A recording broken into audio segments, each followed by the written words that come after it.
Talent4, aujourd'hui on se retrouve dans une toute nouvelle vidéo sur Minecraft après une longue période d'inactivité sur YouTube. On se retrouve dans une nouvelle vidéo sur les blocs invisibles. En gros, là, je suis pas en train de voler. Si j'étais en train de voler, ce serait un peu ça. Là, je vole parce qu'on voit la petite interface en haut. Mais là, je ne vole pas. Et vous avez bien entendu le bruit là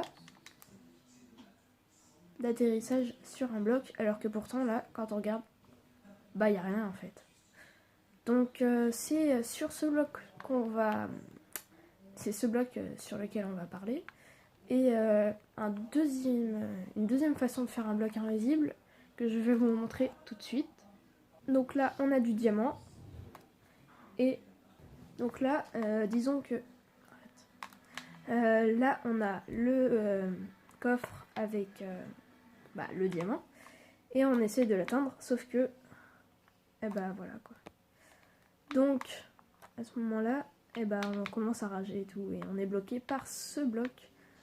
Voilà, donc on est parti pour les explications.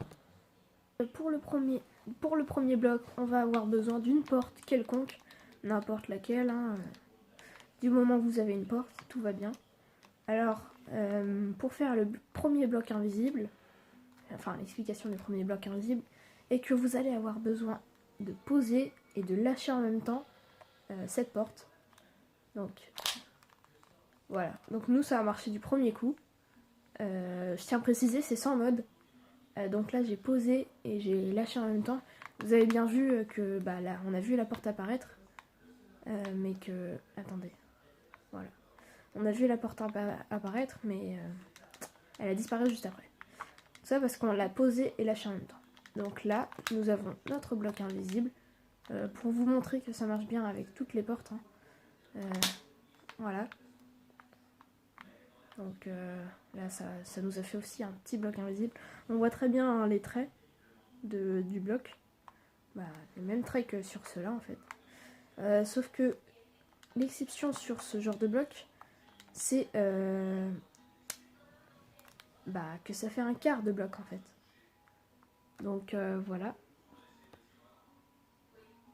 Donc voilà. Désolée, j'ai eu un bug à l'écran. Voilà. Ça marche aussi avec les portes en fer. Donc voilà, on a le petit bloc. Bref. Donc on passe à l'explication du deuxième bloc invisible. Donc pour ce deuxième bloc, nous allons avoir besoin d'une plaque de détection. N'importe laquelle, hein. Sauf les plaques en fer parce que c'est compliqué. Donc vous allez poser la plaque de détection, vous allez mettre de la redstone et vous allez mettre un piston juste ici. Non, un piston. Attendez.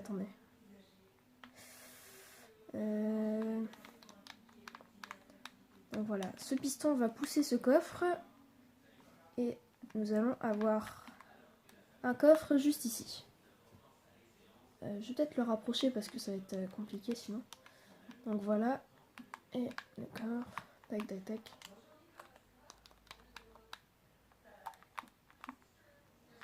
Donc voilà. Nous devons avoir ça normalement. Faut que ça se croise en fait. Mince. Faut que ça se croise. Faut pas que ça se touche. Et ensuite, ça va être tout simple. Enfin tout simple. C'est assez compliqué à mettre en œuvre, mais le système est tout simple, hein. Vous sautez sur la plaque et en même temps de sauter, vous allez poser le coffre. 3, 2, 1. Ça a marché du premier coup.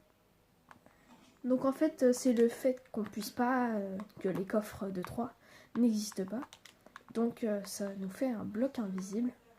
Ensuite, vous n'avez plus qu'à faire la construction que vous voulez, hein.